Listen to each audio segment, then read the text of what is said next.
basic ideas are inborn, and you're attracted, if you have any, towards certain systems of thinking and sensibility and response. From a very young age, I was always fascinated about meaning and purpose and philosophy and those elements of religion which impinge on real matters. From very early in life, I was attracted to vitalist, authoritarian and individualist ideas. And in my late teens, I came across Friedrich Nietzsche's writings in the 28-volume Carl Schlechter edition. Now, those ideas predate my interest in them because I was drawn towards them in a particular way. As we look around us in this society now, our people have an absence of belief. They're very technically sophisticated. We still, as a civilization, bestride much of the rest of the world like a sort of empty technological colossus. But if you peer inside as to what we're supposed to believe and account for, and what we think our destiny is individually and as a group, there's a zero, there's a nothingness, there's a blank space for many people. 100 years ago, Christianity was an overarching system in our society. For those who went along with it socially, for those who believed in it in a deep core way, it's now virtually, apart from small minorities, invisible. It's extraordinary how a faith system that can shape a civilization in part from 1.5 millennia to 2 millennia can disappear. Those who say that certain ideas and ideals are impossible should look at what's happened to many of our belief systems. 100 years ago, we had an elite. We actually had a government. We really haven't had a government in this country, pretty much, for about 100 years. Yeah. Not an elite that knows what it wants and understands its mission in life, and that will hand on to people after it, and that comes out of groups that exist before it. We're ruled by essentially a commercial elite, not an intellectual elite or a military elite or even a political one, but a commercial profit and loss one.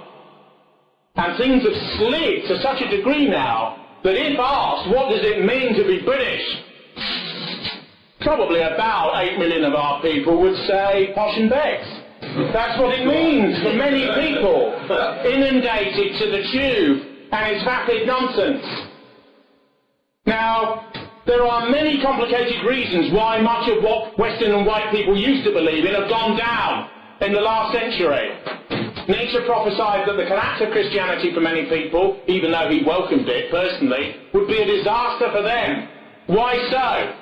Because it gave a structure and a meaning and an identity. A death without a context beyond it has no meaning. It's meat before you.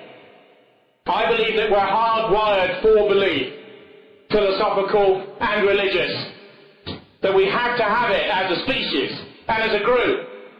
Look at the number of people who go completely to pieces when there is nothing outside and beyond them to live for beyond instantaneous things right in front of them. In France they teach philosophy from the age of 6. For the last couple of 100 years in the Anglo-Saxon and Anglophone world, there's been a hostility to theory, there's been a hostility to abstraction, there's been a complete reaction against a thinker called Thomas Hobbes, who in many ways prefigures many events on the continent in the last century, many centuries before. We had an extremely violent and convulsive political and dynastic revolution during the Cromwellian interregnum, and since then it could appear that we've had a quiescence in this society. Yes, we've had radical movements, but the last major political movement to occur was the forming of a party by the trade unions in 1900, which grew into the Labour Party out of the Labour Representation Committee. But the idea that nothing can ever happen in Britain and that we're asleep is false. English life is often depoliticised, yes, but culturally English life has always been quite vital, quite violent underneath the surface, quite emotional. In the Renaissance, in our Renaissance, which is really the Elizabethan period, we were renowned all over Europe for being vital, for being scientifically oriented, for having our minds completely open towards the future. We were regarded as an aggressive and a powerful group that was coming of age. We created the greatest interconnected set of theatre that the world has seen at that time, since the Greeks. We have lost our dynamism as a people, mentally and in every other way. Our people are still quite strong when it comes to the fist and a bit of pushing and shoving. But what's up here is lacking. A thug is not a soldier, and a soldier is not a warrior. And it's the strength which exists up here, which is the thing that we have to cultivate. I believe that strength comes from belief in things which are philosophically grounded and appear real to you. One answer that a critic, well, one response that a critic would give to what I've just said, mentally speaking, is that it's so individualised now, and so broken down, and everybody sort of makes it up as they go along. That's called heuristic thinking, technically. And if everyone does make it up as they go along, how will you ever have an organic culture again? But I think this is to misunderstand Western society and Western thought.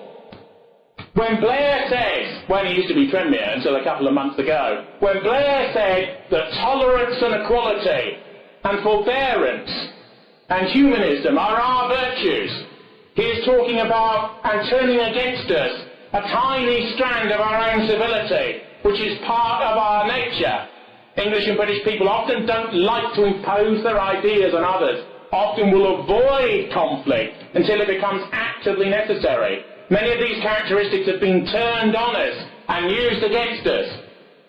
There's also a subtext to this country in the last 400 to 500 years, in a lot of our Puritans and our obsessives and our fanatics and our extremists went abroad to found the United States. That's where our Puritans went. Now, many of them were Gradgrind, and the New Model Army banned Shakespeare in Newcastle and flogged actors who dared to perform it. This is England's greatest writer, of course. So there's a sort of Taliban self-destructivity to that type of Puritanism. But we could do with an element, if not of Puritanism, then of asceticism, of belief, and of asking foundational questions about what life is about. To me, this is what right-wing politics is really about. The issues that people campaign on at the level of the street are not incidentals. They are the expression of what's happened when you are ruled by liberal ideas. We've been ruled by liberal ideas for many centuries, but in the most acute form in the last 50 years. Liberal ideas say that men and women are the same and are interchangeable, that war is morally bad, that all races are the same and should all live together, that a population that just exists in a country is just a zone, is just an economic area, that everything's based on nationalism and materialism and is purely a calculation of economic self-interest. Now, there will be millions of our people who say, what is this chap talking about? This is all abstraction. Go out there in the street and you see the example of a society that's based on these sorts of ideas. Everybody is mouthing somebody else's ideas. Even Brown and Blair and the others. They are coming out with, in their own way, in a 10th-rate way, certain of the ideologies that they knew when they were at Edinburgh or Oxford or wherever. Because everybody speaks unless they are a universal genius who takes hold of reality and reshapes it as a cosmos for themselves. Everyone uses ideas that precede them and to which they are attracted. Even to say, I haven't got any ideas and it's all a load of nonsense is an idea. Everything is ideological. Every BBC news broadcast is totally ideological and is in some respects a soft form of communism, which is what liberalism is.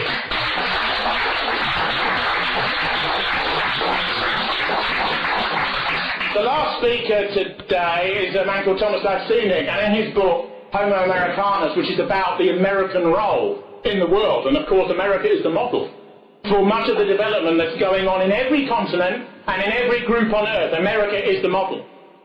He said that, and don't forget, he's a Croatian and Eastern Europeans have lived under communism. Middle-class left-wing students in the 1960s used to hold their fist in the air and talk about communism, but these people have actually had to live under it, and that is a totally different formulation in every respect. What was a protest against mummy and daddy and a desire to smoke a bit of pot and do what you wanted led to concentration camps and slavery and dysgenics and death. in certain Eastern European societies, what was just the mantras of adult babies out of their cots in the West was terrorism in the East. And that's what people don't understand. But in that book he said something very revealing. He said that communism kills the body, but liberalism rots the soul. And that's exactly the case. Yeah, absolutely.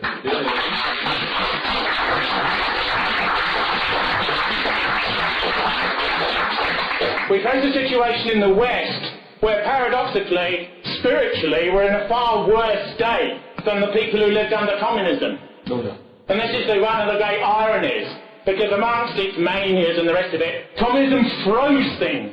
It froze things glacially for 50 years in many respects. And much of the decay, the voluntarist decay, much of which we've imposed on ourselves because of ideas that successive generations of our leaders have adopted from themselves and from others, didn't occur to the same degree in the East. The idea of self-denigration, that patriotism is the worst evil on earth, that patriotism is one stop from genocide, that your worst group is always, your own group's always the worst group. This hasn't been institutionalised and internalised quite to the same degree. It's perverse that peace and plenty can produce more decadence and decay than hardline Puritanism, artistic Philistinism, queuing and terror. But that's what's happened. And in the East, of course, they now have the dilemma of westernisation, and that's joining us, because these are universal processes, and they won't stop at the boundary between the old East and West Germany. I was born in 1962. At the beginning of the 20th century, this country ruled large stretches of the world. We're still relatively a normatively powerful country. The statistics say we're between the 4th and the 20th most significant country on earth.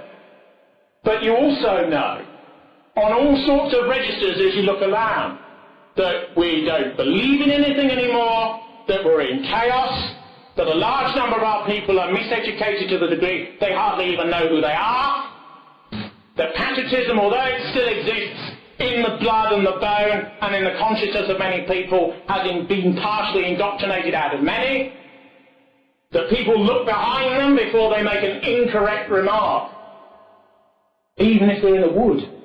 Even if they're by themselves, they still look around, because all these things are mental, they're in the mind. 5% of all groups rule their own groups. But 80% always conform to the ruling ideology.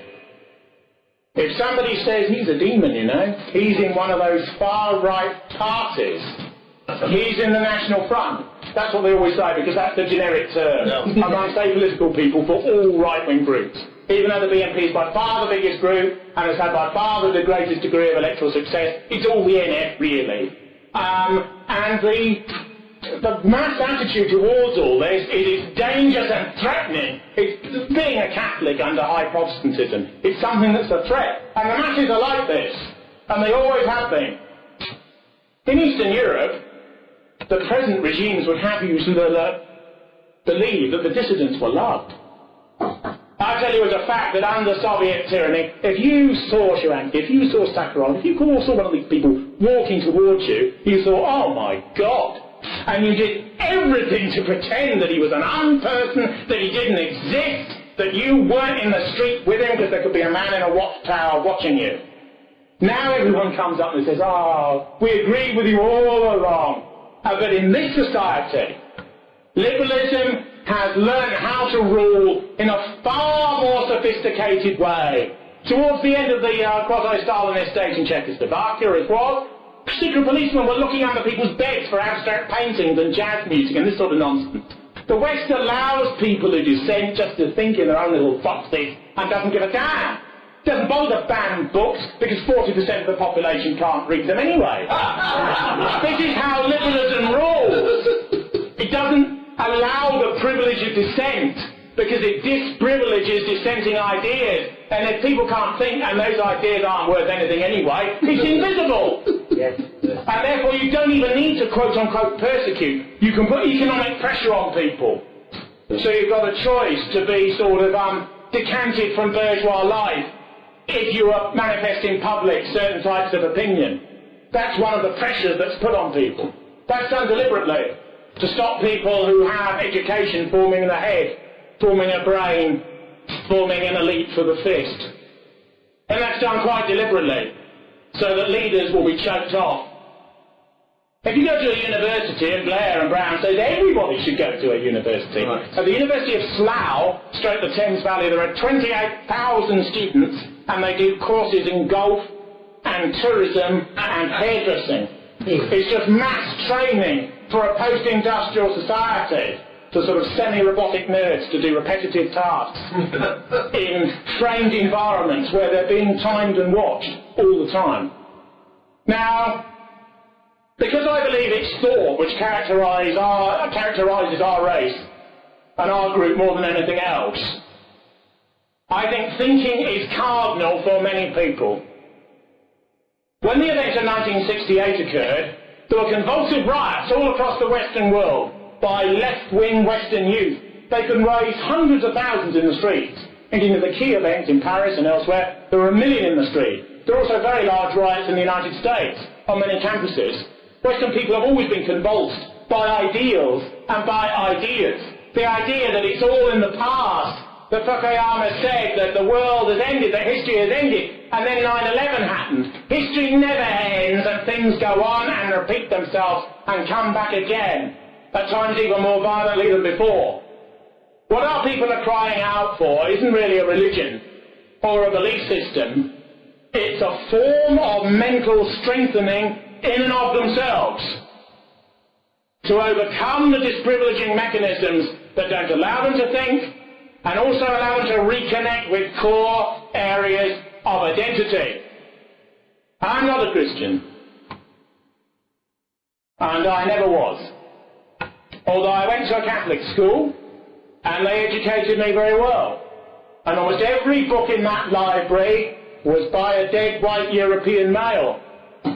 And almost everything that one learned culturally, from the rather sort of gory, sort of Grunewald-type crucifixion as you went in, to the Dali on the wall, the reverse crucifixion seen in a reverse perspective from above, that was next to the assembly point, and to everything else, everything was European.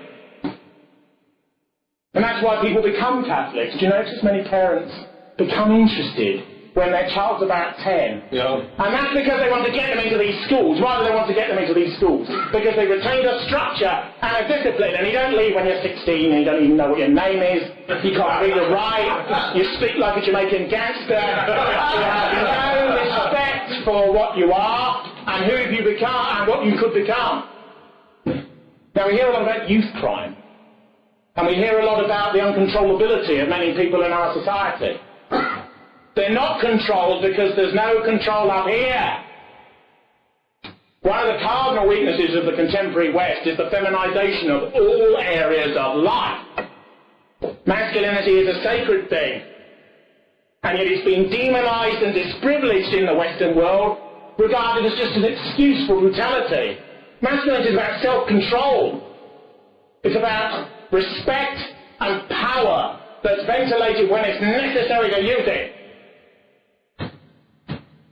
The only way in which you would cure many of the problems that presently exist with elements of lumpen and criminality at all levels of life is to reintroduce national service with maximum harshness in the initial period.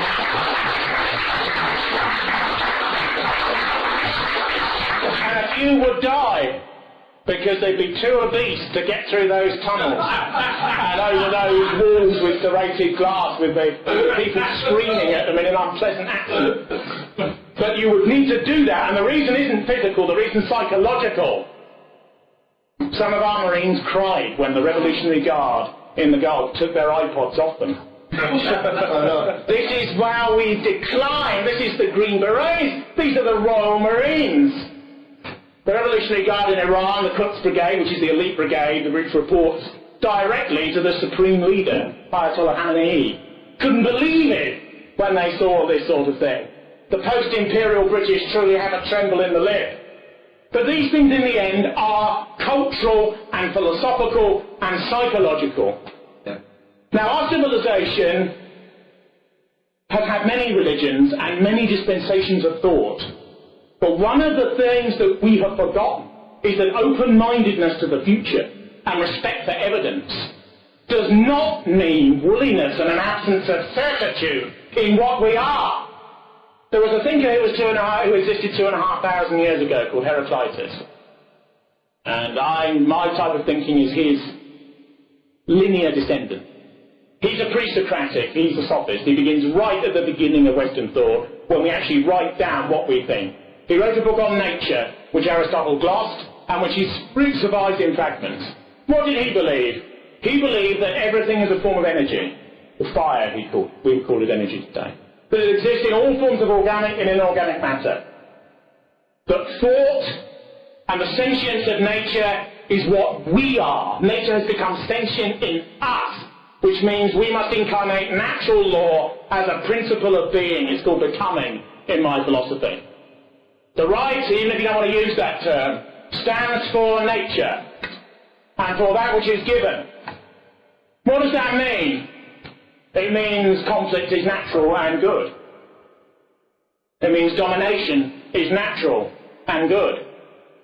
It means that what you have to do in order to survive is natural and good. It means that we should not begin every sentence by apologising for our past or apologising for who we are.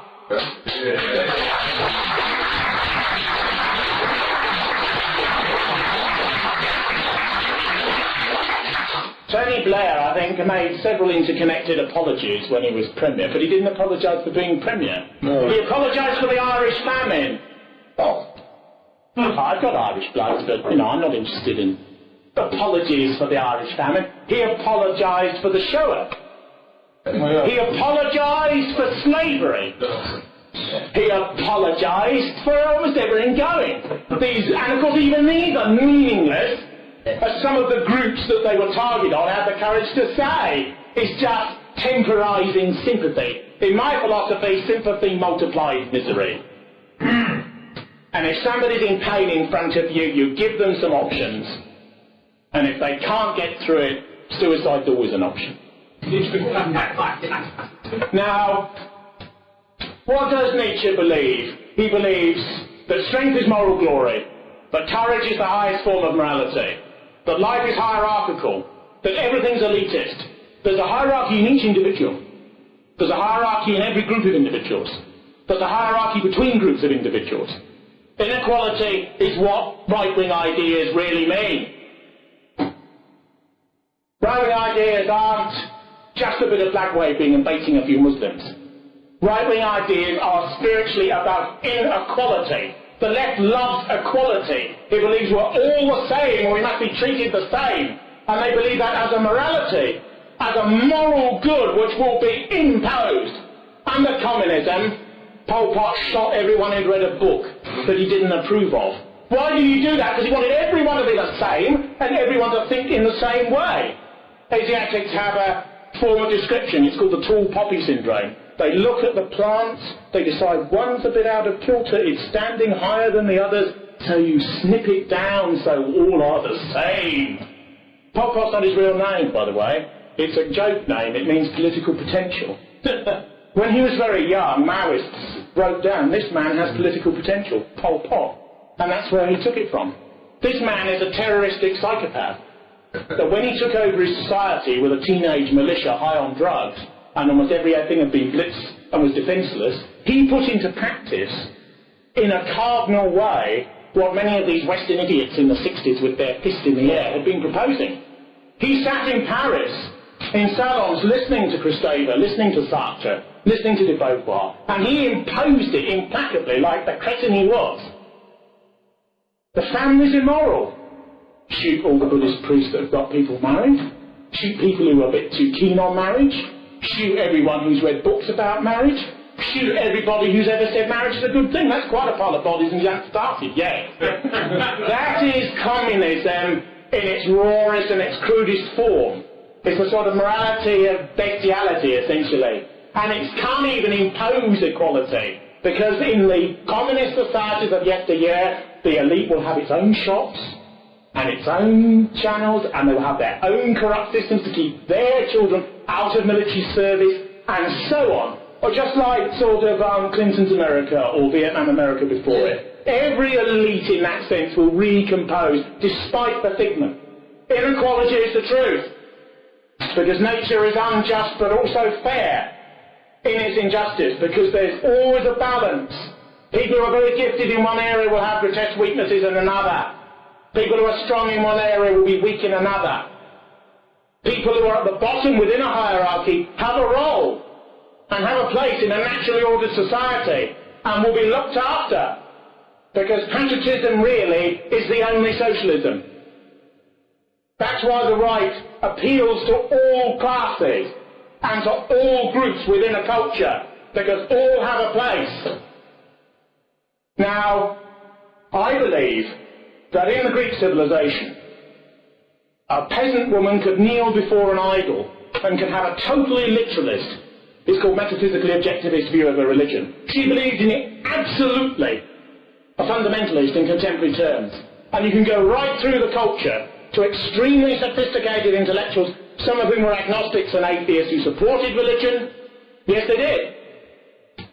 Charles Maurras is believed to be an atheist, but he led a Catholic fundamentalist movement in France. Why?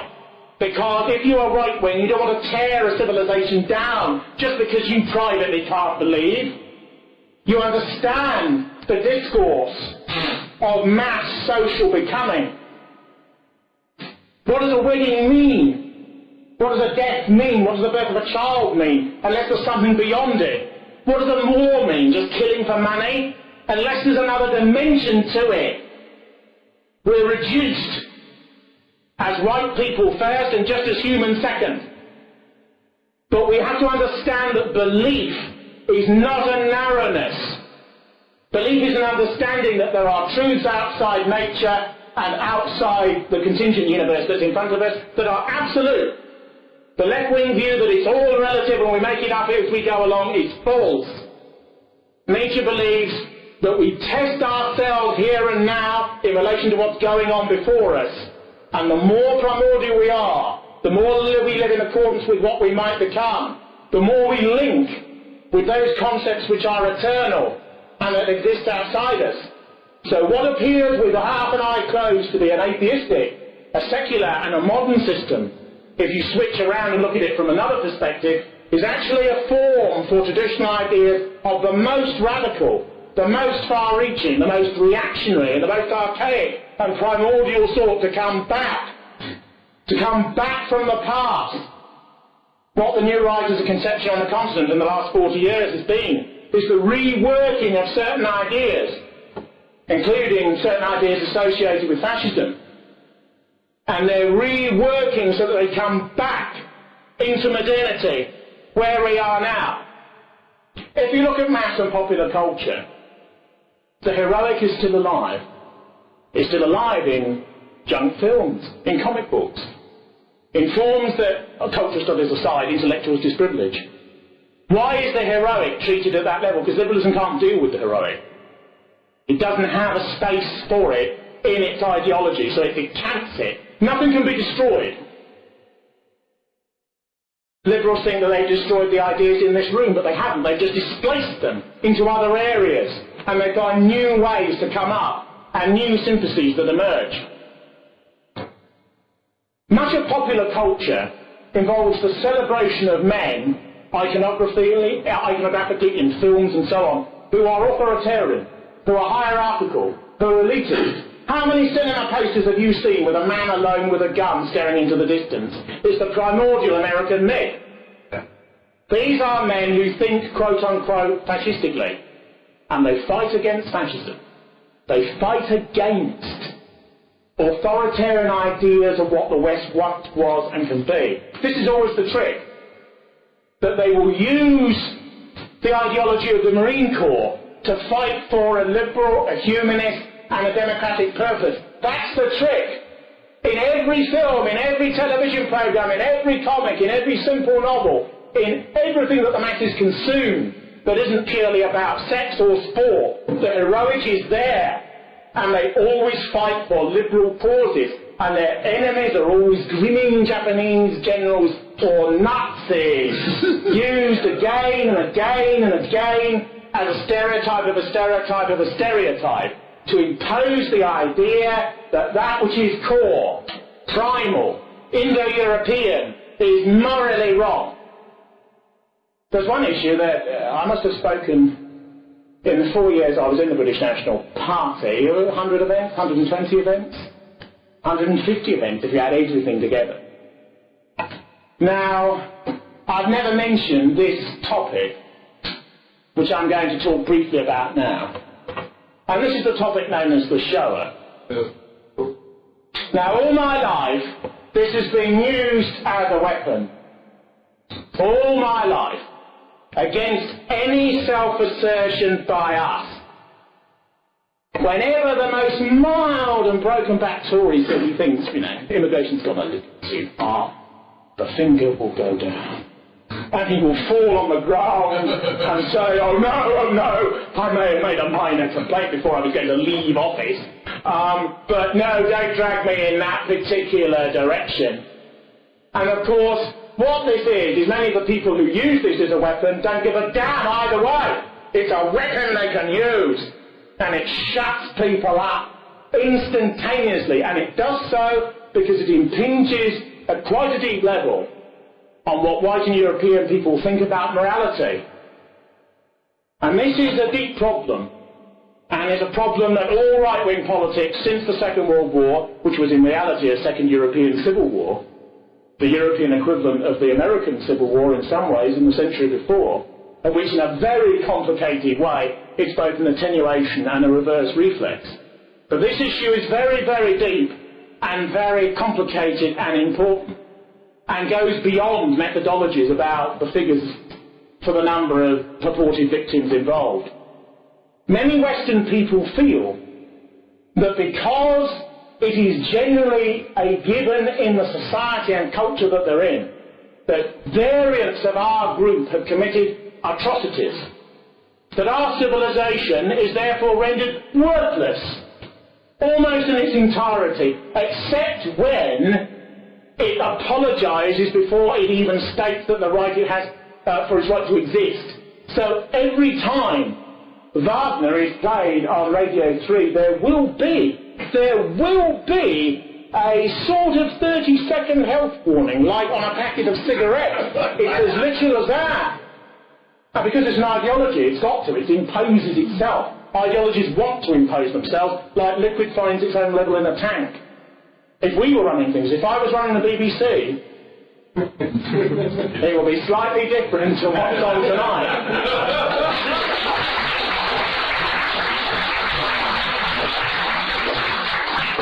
In fact, some people working at the BBC at the moment would hang themselves in their studios at the thought. But there's a degree to which the issue of the shower is very cardinal, because it has caused intergenerational hatred, particularly in Germany and elsewhere. It has caused a degree of self-hatred amongst our people, something that the Benoit, the French New Right theoretician from France, talks about a great deal. And this is the worst type of denigration, because denigration that comes from without is rain that bounces off and can be withstood. You can put it up an umbrella and get rid of it. But that which comes from inside is much more corrosive, much more deconstructive, much more disabling. And one of the reasons why this issue, as if this is the only event of brigandage that has ever occurred, but nevertheless, relativism deep down isn't enough.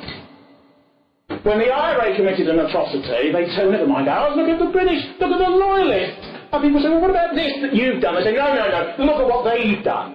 Deep down philosophically, that's not good enough.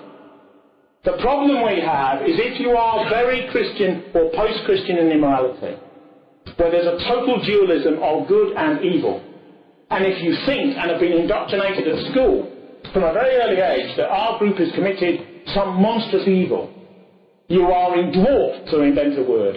You are semi-humiliated from the start. When you begin to assert yourself, you suddenly begin to remember, oh, I need to apologise before I do.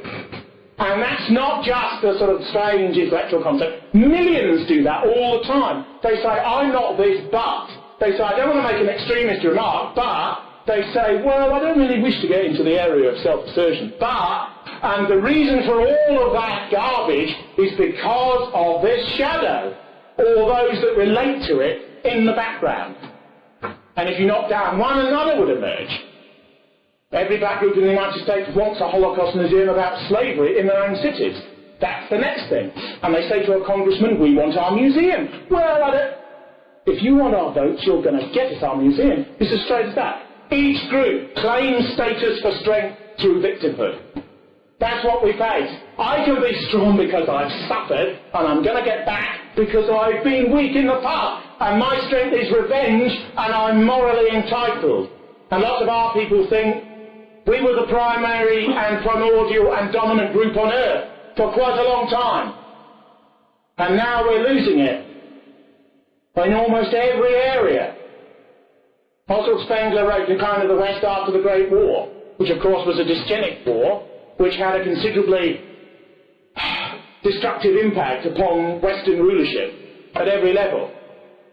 But as you look around, you sense the decline, and if you have a decline and you have a desire to assert yourself to arrest the decline, and you have to apologise to yourself about even having the idea of assertion to arrest decline, you're not going to get anywhere, are you? No. And that's what this weapon is.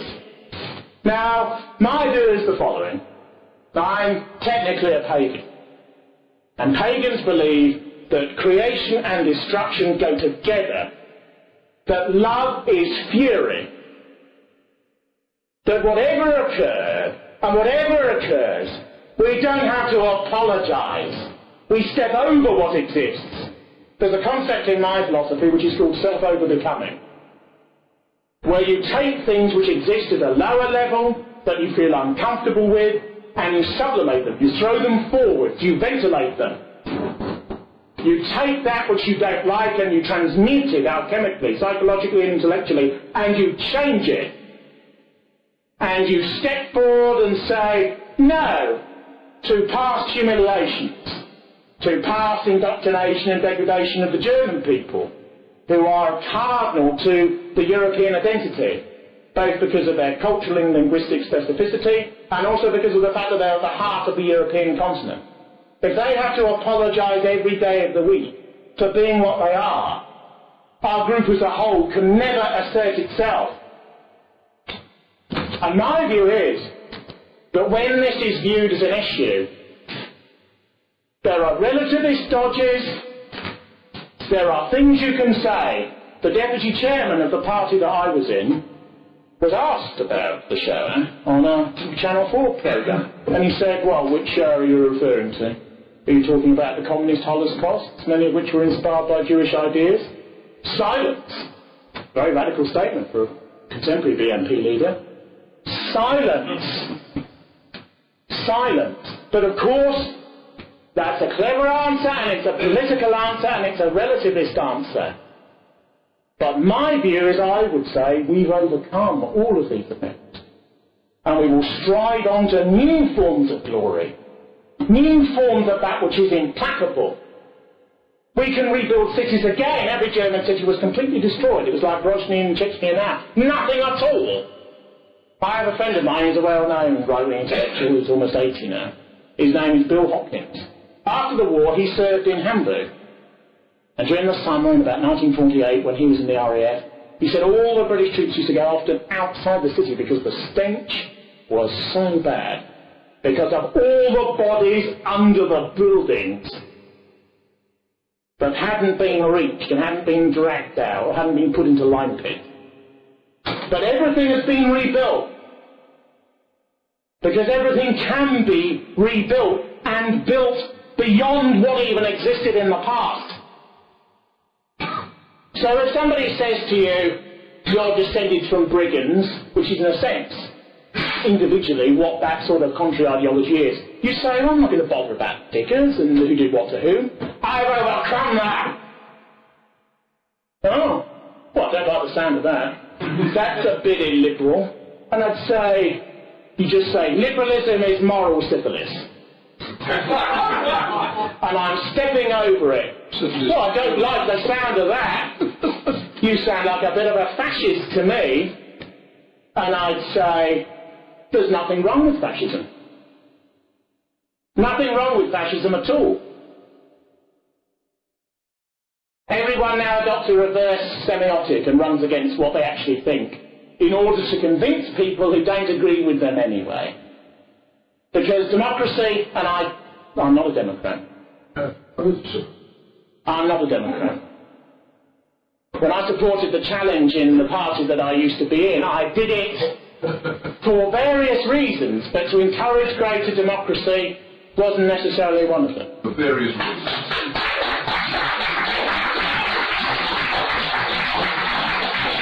But authoritarianism has to have morality with it.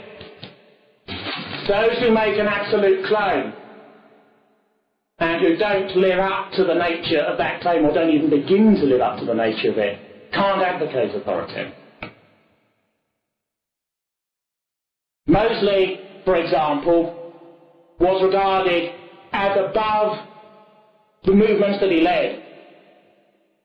And therefore there was a degree of absolute respect, even if people disagreed with him totally on Europe and nation and various other things, because of the respect he had as a man. And if you're to lead right-wing movements, you have to have that degree of character. Character is integral to that type of authority. It would be so in a military commander, never mind a political one. If it's not there, you can't make authoritarian pledges and carry on in that sort of way, because you're just involved in the grubby game, which consists of Labour, Liberal, Tory, and different versions of the same thing. To make an absolute claim and not live up to it is worse than being in New Labour. Because they don't pretend, even though people have been fooled. So my view is that we must return again to sets of ideas which suit us, that are cardinal for us, that are metaphysically objective and subjective, that see the flux and warp and weft of life and its complicatedness, but know there are absolute standards upon which things are based. If we can't overcome the weapons which are used against us, we will disappear. But These are the facts. yeah. And therefore we have to do so in our own minds. Every other group that's ever existed in human history has not had the albatross around it, but it only remembers as a form of guilt and expiation, and as a Moloch before sacrifices must be made, their own moments of grief and of slaughter and of ferocity. They configure the world in another way. When the Greeks sacked a city in internal warfare, everyone would be enslaved. But they did not remember when their bards sang of their victories that they had denied the human rights of other Greek city-states. No people can survive if it incorporates as a mental substructure an anti-heroic myth about itself. This is why war is largely fought in the mind of the modern world. When Iraq was invaded and that regime was taken down, the precedents for everything which occurred had been done earlier in the 20th century. Debarkification, removal of the army but allowing them to keep their weapons. It's a bad move. The Americans have learnt the error of that subsequently. The removal of the top of the civil service. Trials for those involved. Their moral degradation and expiation. Hanging in public, put on YouTube so the world can see it. A degradation of these villains. Not foreign statesmen to which we were opposed and against whom we fought, but villains, criminals that we must demonise and destroy. Why is it done? Because it destroys them morally in the mind. And Iraqis think, oh, Saddam was what that to do with. Why did you say that, Abdul? Well, I've seen it on the telly. That's what 80% of people are like. These extraordinary reversals, because this is a mass age. In the past, countries were ruled by elites. You chopped off an elite, put another elite in place. Now the masses are allegedly in charge, so you have to indoctrinate the masses. You have to stimulate them to fury. Your enemy's not human, they're beasts. Beasts. Milosevic, beast, human rights abuser, genocidalist. Saddam, our man in the Gulf for years. Oh. Now a demon.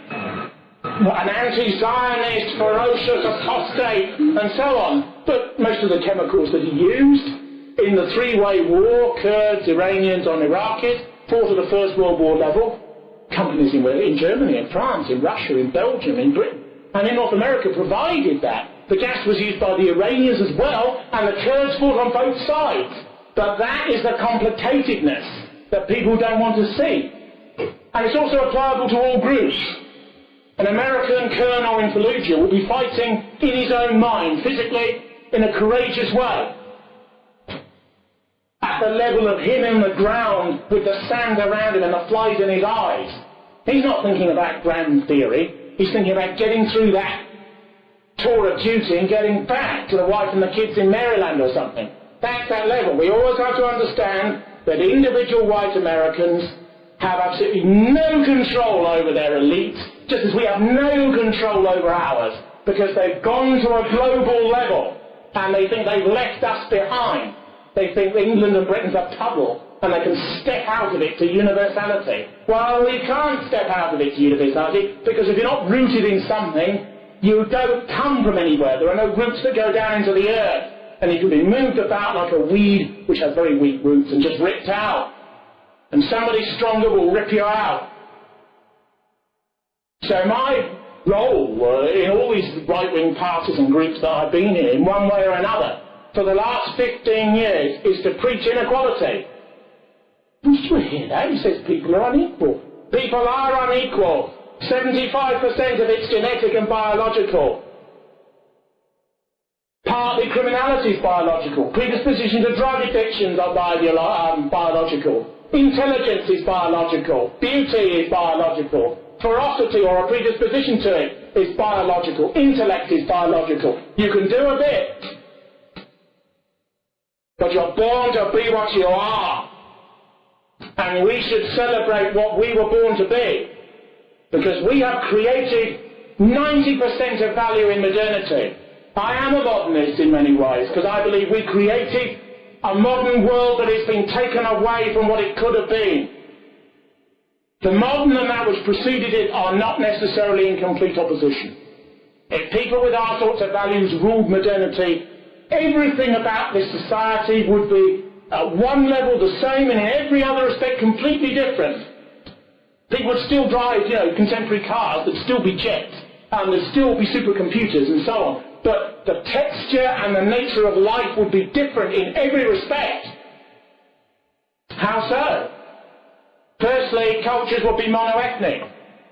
Secondly, there would be a respect for the past glories of our civilization.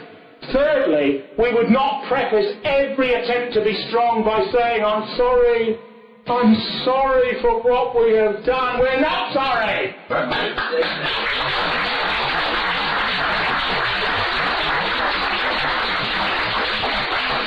And we stepped over the prospect of being sorry.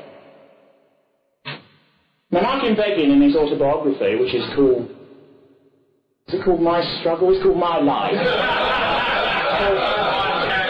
He was asked about the massacres of Palestinian villages, which was certainly instituted by his paramilitary group. And he said, the sun comes up and goes down. It was necessary. We lived, we struggled, and they have died. Israel. And we have to be the same. We have to be the same. I spoke at a BNP meeting, and the chap who came up to me and said, you're a bit right-wing, aren't you? He said, I used to be in the Labour Party. I said, oh, all right, that's all right. And he said, don't you think this party's a bit too nationalistic? And I said, well, what, do you object to these flags? And he said, well, I'm just being honest. I said, okay, he's willing to stand and this sort of thing. I said, why does it upset you? And he said, well, wouldn't it be better if we presented ourselves as the victims? Oh. He said, I don't want to caricature Blake too much, but he said, I'm obsessed by the case of the red squirrel. And I gave him a very strange look. But what he meant was he wants to configure that we are the victims. Yeah. And the problem with that is that it's what everyone else does. And it can be done, because there are many white victims in this society now. in the way that it's going. But if you concentrate on pain and defeat, you will breed resentment. And I believe that resentment and pity are the things to be avoided. Stoicism should be our way. Courage should be our way. When somebody pushes you, you push them back. When somebody's false to you, you're false to them. When somebody's friendly to you, you are to them. You fight for your own country and your own group and your own culture and your own civilization at your own level and in your own way. And when somebody says, apologise for this or that, you say, no, I regret nothing. As a French singer once said, I regret nothing. And it's a good answer. I have no regrets. One's life is a bullet that goes through screens. You hit a final screen and you're dead. What happens after, none of us know. There's either a spiritual world, as all the cardinal and metaphysically objectivist religions of every type, for every culture and every group say there is, or there's not. In my philosophy, the energy that's in us goes out into everything which exists. But there is an end after the end, but it's not finite or conscious. That's what I think. That's why I believe in cremation. Because I believe in fire. And the glory of fire. I remember when my mother was cremated. If ever anyone's ever been to a cremation, there's a bit of ghastly simpering and this sort of thing. And they have a curtain because they don't want you to see the fire. Because it's a furnace. An absolute furnace. And I said to the vicar, I said, look, I'll even give you some money. I want to see the fire. And he went, pardon? I said, I'm a pagan, I want to see the fire. And he went, good Lord. I said, are you one of those? And he said, I thought he was going to say, it took 20 quid more. But no. And I was allowed to stand and hear the coffin as it went in. And it's just a gated furnace. It opens the sort of ecumenical and multi-dimensional curtain that they have over it, which has a peacock and various multi-faith figures on it, goes up, and you see this wall of flame. This amazing wall of flame that's like the inside of the sun. And you see this oblong box go into it, and the flame finds every line, and every plane, and every sort of mathematical conceit in the box. And soon it's completely aflame, and then the gate comes down. And I believe that's what life's like. I believe that's what happens when a sun forms, when a galaxy forms, when one ends, when a life begins and when a life ends. That for me is life. Fire, energy, glory, and thinking. Thinking is the important thing. Being white isn't enough. Being English isn't enough. Being British isn't enough. Know what you are. In this book, to read about your own culture is a revolutionary act. People that talk to rebel at school and hate our high culture, hate our folk culture, it's all boring. I heard a Manchester club leader who I vaguely knew early in my life, who died recently, and he was in charge of Factory Records. Very left-wing, that's why he produced bands called New Order and Joy Division to make money out of it. He said, I didn't like 80s new romantic music, and the Radio 5 jockey said to him, why is that? And he said, because it was too white. Too white. Because its bass wasn't black enough, he said. Now, if you have these sorts of ideas, you will mentally perish over time, and you will physically perish as well over time. But you have to know about our own forms to be able to deny the postulation of these people who would deny them. Knowledge is power. Listen to high music. Go to the National Gallery. It's free. You can spend hours in there. Look at what we've produced as a group. This is what the Muslims teach their people, to be totally proud of what you are in your own confirmation of identity. Because identity is divine. It's just like that fire that consumed the box when I was younger. Nietzsche's philosophy isn't for everybody. It's too harsh and too forbidding for many people. But it is a way of thinking which is reflexive and absolute. It's a way of thinking which is primordial, extraordinarily Western. It's a way of thinking that enables people to be religious in the sense of the sacredness of life, but also to be open to fact and to evidence and to science.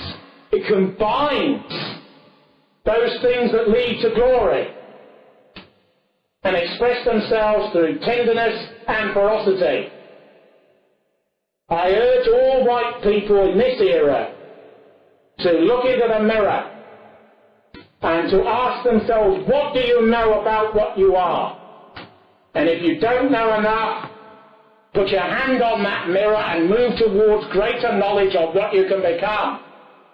We're all going to die, and make use of that time which remains. Greatness is in the mind and in the fist. The glory of our type is not behind us. We can be great again. But the first thing that we have to do is to say, I walk towards the tunnel, and I'm on my own, and I'm not afraid, and I have no regrets. Oh, no. Thank you very much.